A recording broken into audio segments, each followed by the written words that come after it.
G'day everyone, I'm Jazza, and today I'm going to be corrupting coloring books. This has been on my list for a while. I did it once like 6 years ago, and I feel like that's a concept that I could do again and better.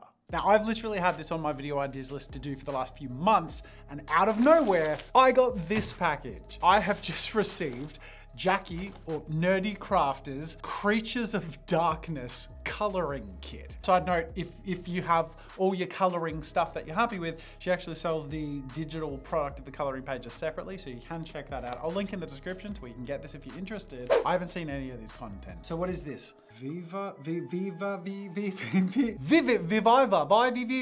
Fuck! Watercolor sheets. What? So I know what these are. These are water brushes. So you fill these with water and they're just like brushes, but without having to dip and make a mess. And what do we got in here? Exclusive colored pencil set. I love the black wood. Now, FYI, this isn't just gonna be a solo Nerdy Crafters coloring kit pages. I am also gonna go through my own collection of some coloring books. I'll pick one of mine, one of Jackie's, and one of a property we're all familiar with, and we'll see where it goes. But let's start off with Jackie's. Oh my God, this is so dumb and fun. I love it. Evil lizard gecko plotting. How do you corrupt something that's already so corrupted? And these are sculptures by Nerdy Crafter, and they're illustrated by Sarah Rose. All right, I'm gushing a lot. I'm gonna pick one and make it even darker if that's possible. It's kind of my thing.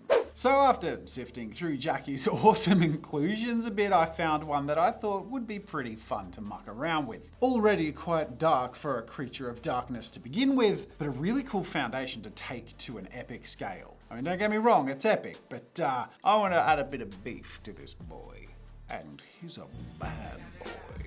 There's foundational elements of this that I want to keep the same. The cool bony spine, the face for the most part, but I wanted to add some intensity and ferocity. So I white-outed and pulled back those legs and replaced them with some chonkers. It was a matter of just adding bits of detail and grit as I went, and then the face was a little cute. I want to go a little more dark and gritty and epic, so painted in the eye sockets area a little bit, made the eyes a bit smaller so they look a touch more realistic and unsettling, and generally added a bit more detail and sharpness and lines weathering the face and the body. Last but not least, we have apples around the border of this image, but they're a little too clean and appealing looking, so of course I had to rot them up a bit. Moving on to Jackie's pencil pack, I want to pick a color scheme that works really well against the different areas of the image, giving a bit of a purple skin tone for this beast, and then an orange base for the hair, coloring it in such a way that I could gradient up to a nice sharp yellow, and then go deeper into the areas and the roots with a bit more of a red. Last but not least, filling in that pretty red bow, I'm happy to keep one pleasant piece of the image, because at least they're spilled on with rotten apples. And here we have our beastie boy in a bit of an epic battle with a feisty little snake.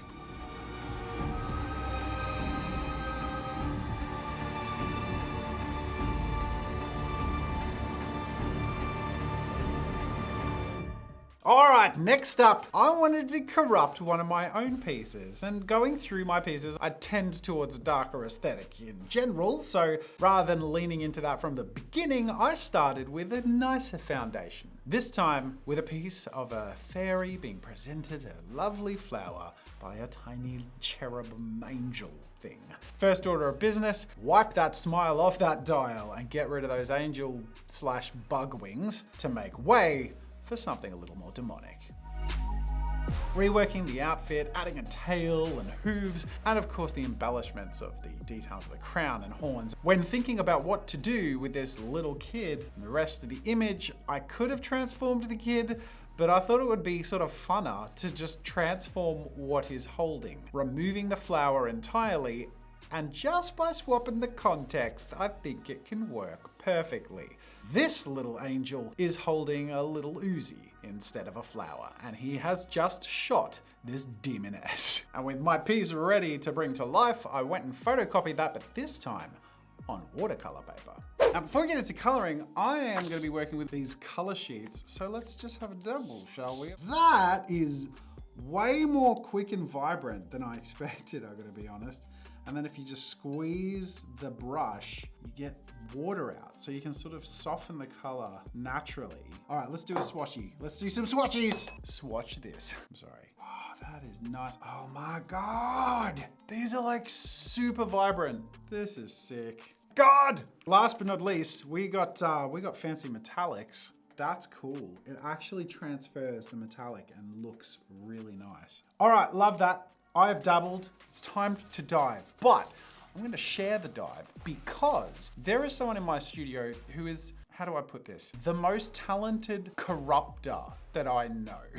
Amy, those of you who watch recent videos know she helped me out with the Ronald McDonald corruption. She did an incredible job of that. And I think she would do an incredible job using a messy, epic medium like this with such vibrant colors and taking my scene to the darkest it can possibly be. Amy, let's go. Amy, what did you think of the watercolor pads? And I was actually really surprised at how little color you needed to get a lot of color. Yeah. I started by laying down a foundation of some watercolor just to give it a decent base. You've added blood and mucus, succubus blood? I guess, yeah. I wasn't enthused by the look on her face. She didn't look scared, she didn't look surprised. So I absolutely destroyed her face trying to do that. And it really didn't end terribly well, but it is what it is. That's exactly what the piece is. A terrible ending. And you captured it perfectly. Thanks for your help, Amy. No worries.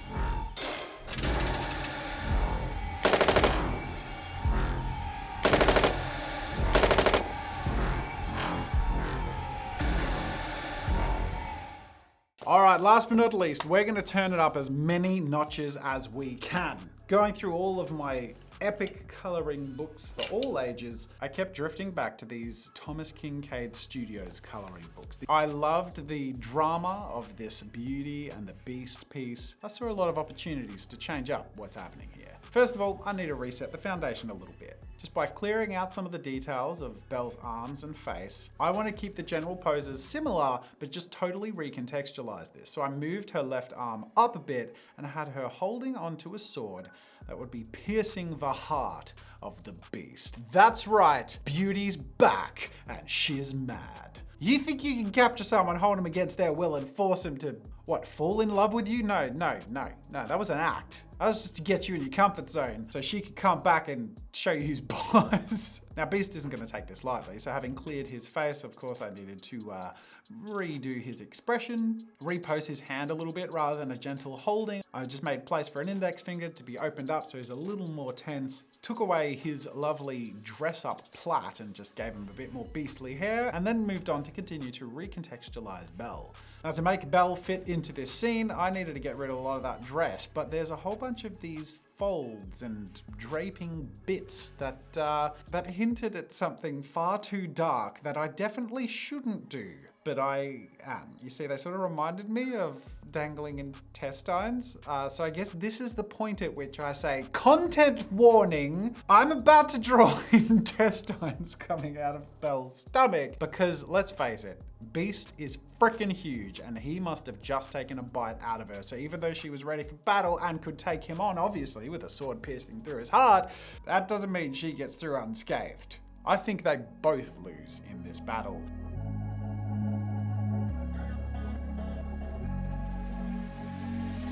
Having removed a lot of the dress, I just reposed her in an outfit that looks a bit more fit and ready for battle. It's then a matter of going around the piece and adding final details to accentuate the silhouette and make it as clear as possible. Because let's face it, it's a bit messy. This is not a neat battle, to say the least. But I weirdly love how intense and dark and stupid this has gotten. So much so that I think this reinvention deserves a huge amount of love to take it to the maximum. Enter Alicia. We are taking this to a digital artwork for Alicia, our talented in-house artist and presenter over on the Insert Art channel, to take this coloring page into being a digital coloring template that she can bring all of her epic digital art skills to really make sick. Take it away, Alicia. Hi, Alicia! Hi! This is fun because we've basically approached my different corrupted coloring pages in different mediums, and I'm glad we get to get a little bit of digital in there. Yeah. It works well too, because Jackie's coloring pages are available as a digital standalone thing, and so are mine on the JAZZA'S shop. Digital coloring pages is a thing, and you can print them and color at home, but you can also color digitally. So take me through your process.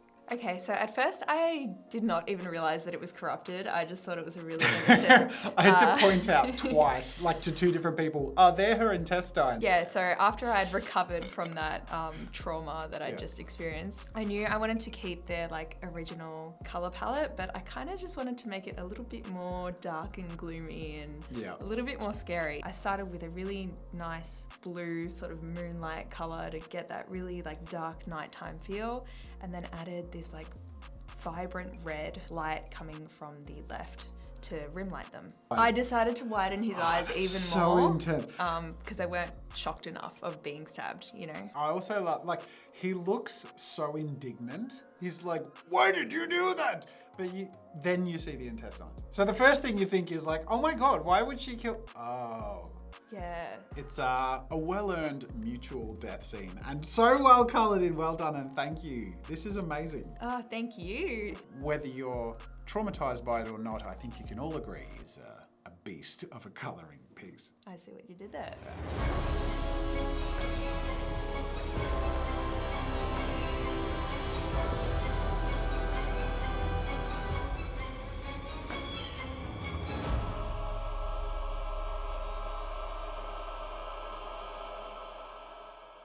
So there you have it, a tale as old as time.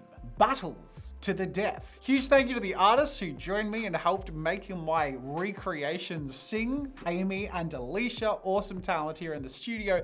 A huge thank you to Jackie, not only for sending me this, but for making such a cool pack. A really fun, get started, get playful, and really approachable price-wise way to get creative. And even if you decide to color around the lines or make up lines of your own. So go check it out, links in the description. And last but not least, thank you for watching with your bloody, look at that smile on your dial.